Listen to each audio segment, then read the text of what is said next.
ورنہ یہ معمول بنا لے میری ذات پر 50 مرتبہ درود پاک پڑے گا، ایسے بندے کے ساتھ قیامت والے دن میں محمد خود مصافحہ کروں گا۔ صلو علی الحبیب صلی اللہ تعالی علی محمد صلی اللہ تعالی علیہ وآلہ وسلم۔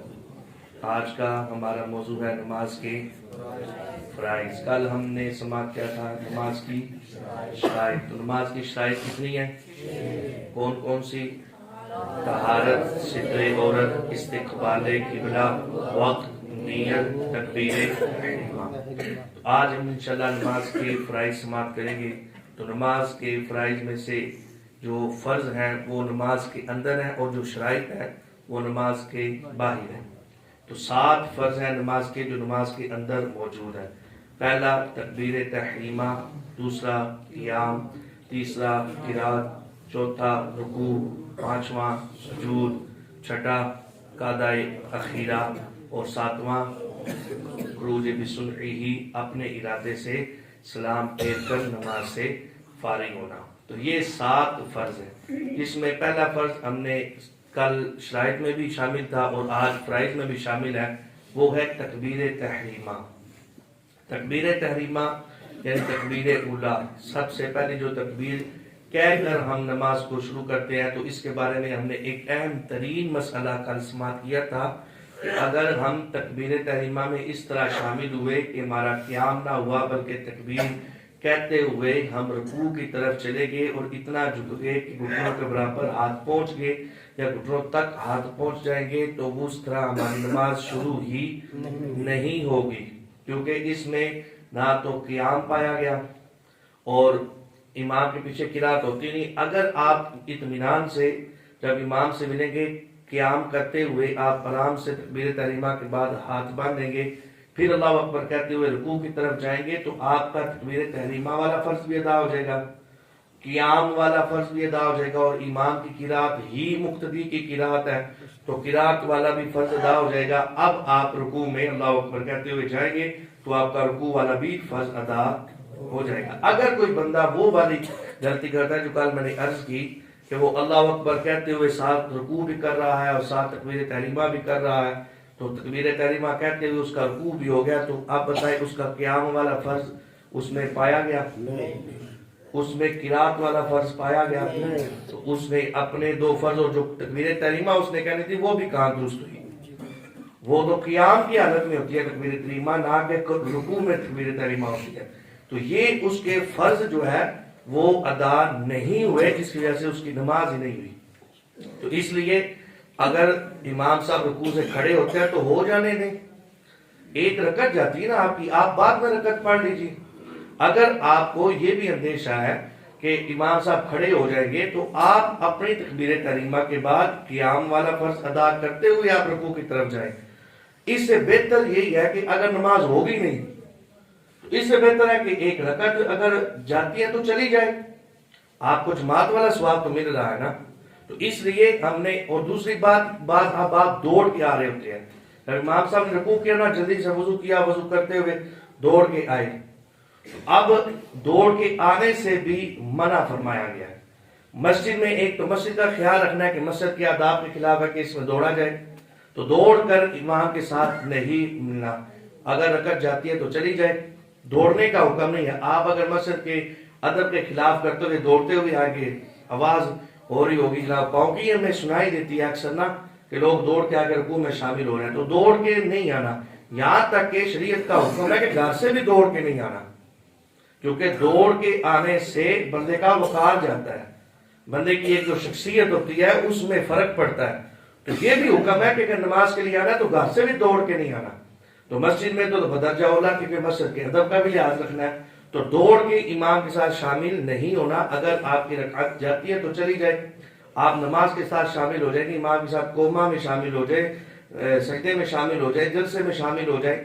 تو اس لیے اگر رکعت جاتی ہے تو رکعت کا خیال آپ نے اس حوالے سے نہیں رکھنا، بلکہ اپنے جو شریعت کا حکم ہے قیام کی طرف توجہ کرنی ہے، دوڑ کر بھی نہیں آنا۔ تو تکبیر تحریمہ جب کرنی ہے، تکبیر تحریمہ کے بعد قیام کرتے ہوئے ہم نے اس کے بعد رکوع کرنا ہے۔ اگرچہ قیام میں ہاتھ باندھنا سنت ہے، رکوع کی تکبیر کہنا سنت ہے، تو یہ سنت کا بھی ثواب دینا، لیکن قیام والا جو فرض ہے اس کو بھی ہم نے ادا ضرور کرنا ہے. تو پہلا فرض تھا تکبیر تحریمہ، دوسرا فرض ہے قیام. اب اس میں ایک بہت بڑی غلطی جو سامنے ہے اس کو ہم نے پیش نظر رکھنا ہے کہ قیام جو ہے یہ فرض کا درجہ رکھتا ہے. اور ویسے تو ہمارا نوافل میں بھی قیام تو ہوتا ہی ہے نا، ہم ہاتھ باندھ کے بیٹھ کے بھی پڑھے نوافل تو قیام تو ہوتا ہے. لیکن یہ بات ذہن میں رکھیے گا کہ فرض، وتر، عیدین اور سنت فجر، چار چیزیں. پہلی چیز فرض، وہ چاہے فجر کے ہو، چاہے ظہر کے ہو، چاہے عصر کے ہو، چاہے مغرب کے ہو، چاہے عشاء کے ہو. فرض، وتر جو عشاء میں ہوتے ہیں، عیدین یعنی عید الفطر اور عید الاضحیٰ یعنی دونوں عیدیں، اور اس کے بعد سنت فجر. یہ اس کی اتنی تاکید ہے کہ آقا علیہ السلام نے ارشاد فرمایا اگر گھوڑے تمہیں اپنے پاؤں میں روند بھی ڈالے نا تو فجر کی سنتیں آپ نے نہیں چھوڑنی. اس کی اتنی تاکید ہے. تو یہ جو چار چیزیں ہیں فرض، وتر، عیدین اور سنت موقدہ، اس میں سیدھا کھڑا ہونا بھی فرض ہے. کھڑے ہو کر یہ قیام کرنا یہ فرض ہے. اس کے لیے حکم یہ ہے کہ اگر آپ سے نہیں کھڑے ہونے ہو رہا تو آپ دیوار کا سہارا لے کر کھڑے ہو گئے. ان چار چیزوں میں یہ جو میں نے عرض کی فرض، وتر، عیدین اور سنت فجر، اس میں حکم یہ ہے کہ اگر ایسا نہیں تو آپ کوئی چیز ساتھ رکھ رہے اس کا سہارا لے کر آپ نے قیام کرنا ہے، کھڑے ہونا ہے ضرور. اس طرح نہیں تو آپ کسی بندے کا سہارا لے کر کھڑے ہونا ہے. تو ہر حالت میں ہم نے یہ قیام کرنا ہے. اگر ان چار چیزوں میں کو کھڑے ہو کر قیام نہیں کرنا تو اس کی نماز نہیں ہوگی. معمولی سی تکلیف پر ہم عمومی طور پر یہ قیام کو ترک کرتے ہیں. اگر معمولی سی تکلیف پر ہم نے یہ قیام ترک کیا تو نماز نہیں ہوگی، فرض ادا نہیں ہوگے، وتر ادا نہیں ہوگے، عیدین ادا نہیں ہوگی، سنت فجر ادا نہیں ہوگی. اس میں یہ ہے کہ اگر کسی بندے کو اتنی علاقے کی قدرت ہوتی ہے، جو گھر سے چل کر آ رہا ہے نا اسے قیام پہ قدرت ہے، اور ہوتا ہی ہے فجر یہاں پر نماز پڑھی کوئی بھی تو باہر کھڑے ہو کر اگر دیر چاہے تو گپے لگانے لگے تو آدھا گھنٹہ کھڑے رہے تو فجر کے جو قرات سننے میں 4 منٹ 5 منٹ لگتے ہیں تو وہ مشکل ہو جاتے ہیں. تو قیام پر قدرت ہوتی ہے. اس میں حکم یہ ہے کہ اگر کوئی بندہ 5 سیکنڈ کے لیے بھی قیام کرتا ہے اور اس کے بعد اتنی تکلیف ہوتی ہے کہ جو ناقابل برداشت ہے تو اب اس کے لیے حکم یہ ہے کہ وہ 5 سیکنڈ کا بھی اگر قیام کرتا ہے تو قیام کرنا پڑے گا. یعنی اللہ اکبر کہتے ہوئے وہ قیام کرے، جتنی دیر وہ قیام کر سکتا ہے اتنی دیر قیام کرے، اس کے بعد بیٹھ جائے. یہ تو سیدھے سے ہی بیٹھ گیا ہے تو اس کی نماز نہیں ہوگی. یہ میں بڑی ذمہ داری سے مسئلہ بیان کر رہا ہوں. تو ایسے بندے کی نماز نہیں ہوگی. ان چار چیزوں میں کھڑا ہونا یہ فرض کا درجہ رکھتا ہے.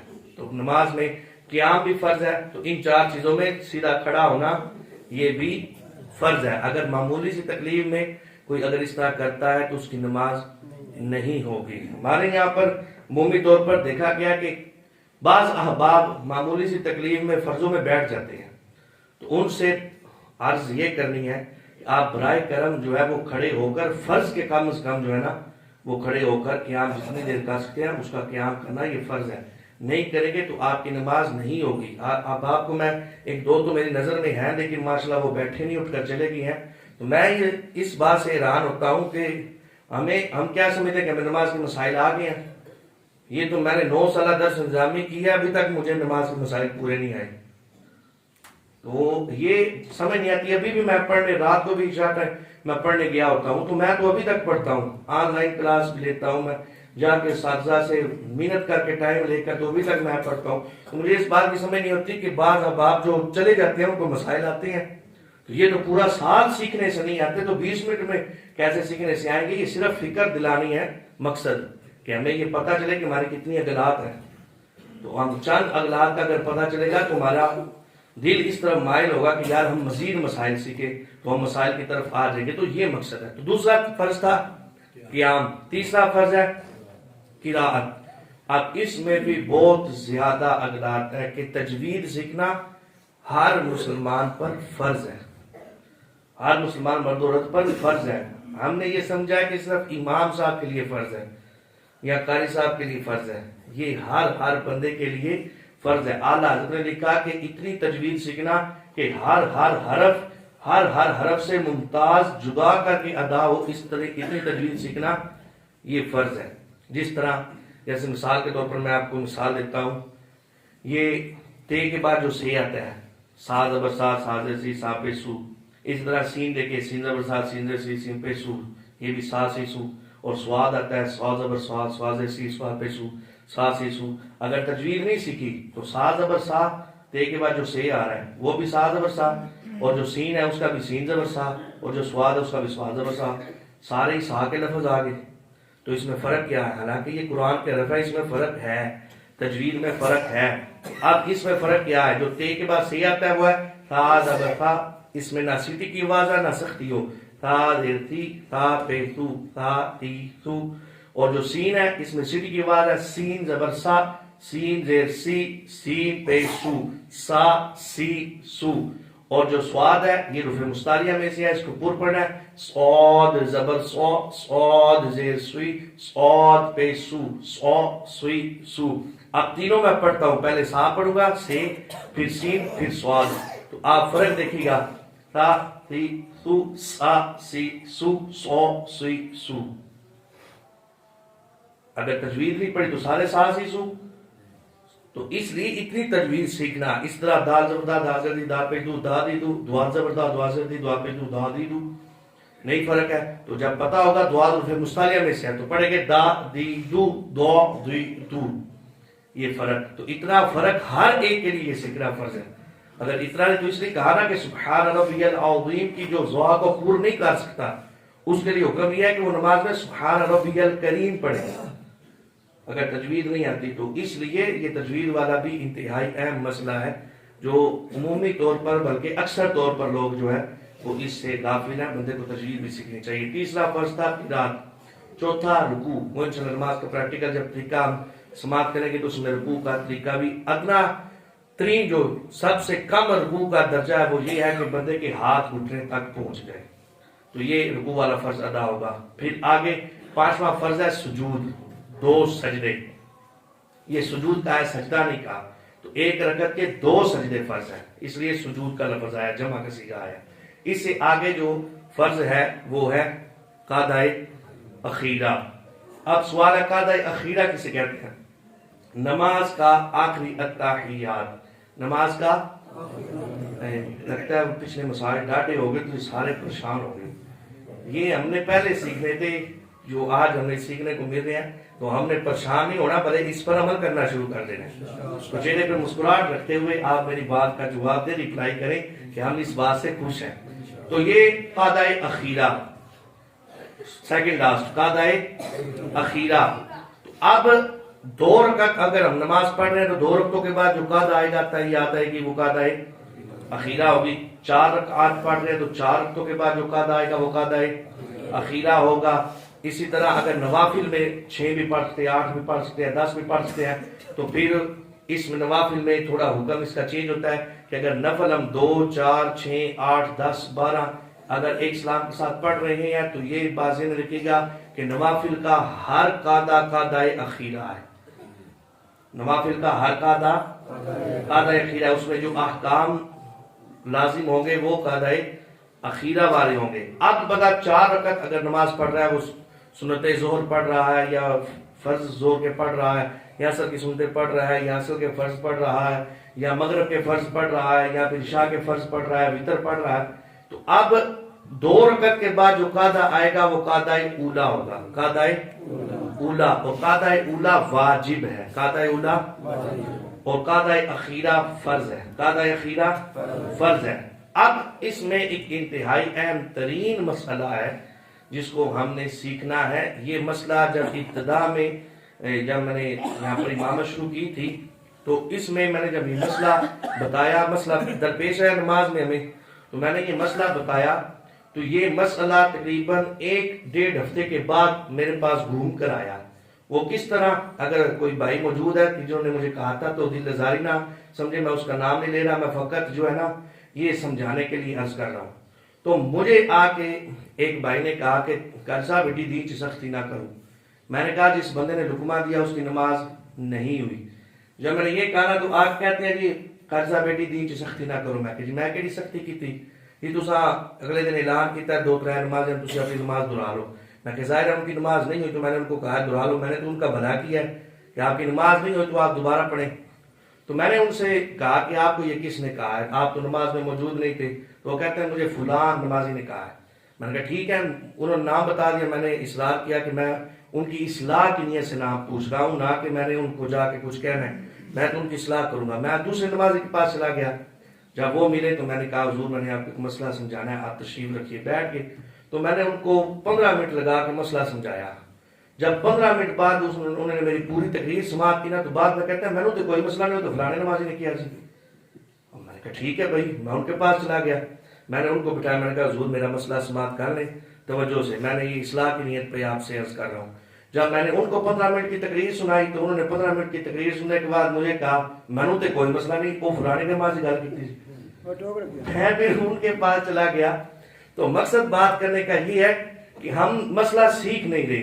ہم نے دوسرے نمازی کو کہا, اس نے تیسرے کو کہا, اس نے چوتھے کو کہا, پھر میرے تک بات پہنچی تو میں نے یہ مسئلہ عرض کر دیا. تو مسئلہ اگر ہمیں معلوم ہوتا تو یہ مسائل آتے کبھی نہ آتے. حالانکہ یہ مسئلہ ہماری نماز ہونے یا نہ ہونے کے ساتھ تعلق رکھتا تھا.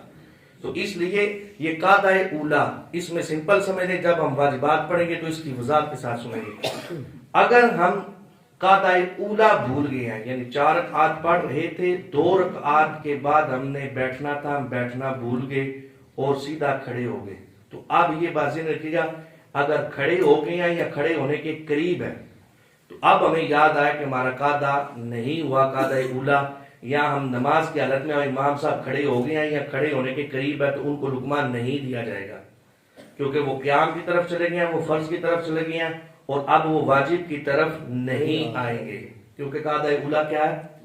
واجب. اب وہ واجب کی طرف نہیں آئیں گے. اگر کوئی بندہ یہاں پر امام صاحب کے کھڑے ہونے کے بعد لقمہ دیتا ہے امام صاحب کو, تو وہ لقمہ اس کا بھیجا ہے, کیونکہ امام صاحب جب کھڑے ہو گئے یا کھڑے ہونے کے قریب ہو گئے تو ان پر سجدہ صاحب لازم ہو گیا, کیونکہ ان کا قاعدہ اولا واجب ترک ہو گیا ہے, اور واجب کے ترک سے سجدہ صاحب لازم ہو جاتا ہے. تو اب سجدہ صاحب لازم ہو چکا, یہ لقمہ دے یا نہ دے, سجدہ صاحب لازم ہو گیا. لقمہ ہوتا ہے واجب کو یا فرض کو بچانے کے لیے.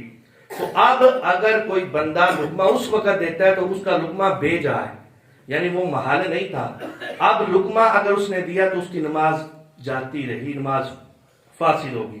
اور اگر اس کا لقمہ امام صاحب نے دے لیا اور امام صاحب قیام سے قاعدہ اولا کی طرف واجب کی طرف آ گئے, تو امام کی نماز بھی گئی. کیوں؟ کیونکہ اس کی نماز جب لقمہ دینے سے ٹوٹ گئی تو اس کی بات سننے پر امام نے اس کی بات پر عمل کیا, تو امام صاحب کی نماز گئی. جب امام صاحب کی گئی تو سب کی نماز جاتی رہے گی. تو قاعدہ اولا میں اگر امام صاحب کھڑے ہو گئے یا کھڑے ہونے کے قریب ہے تو اس وقت لقمہ نہیں دیا جائے گا. البتہ وہ بیٹھنے کے قریب ہے تو فوراً سے لقمہ دے کر ان کو بٹھا لیا جائے. اور اسی طرح اگر قاعدہ اخیرہ میں یہ معاملہ پیش آئے تو اب ہم لقمہ دے سکتے ہیں. اب ٹائم مکمل ہوا, انشاءاللہ واجبات میں ہم اس کی وضاحت اور ڈیٹیل کے ساتھ سمجھیں گے. اللہ رب العزت عمل کی توفیق عطا فرمائے. اطفی بها حر الوباء الحاطمة المصطفى والمرتضى وابناهما والفاطمة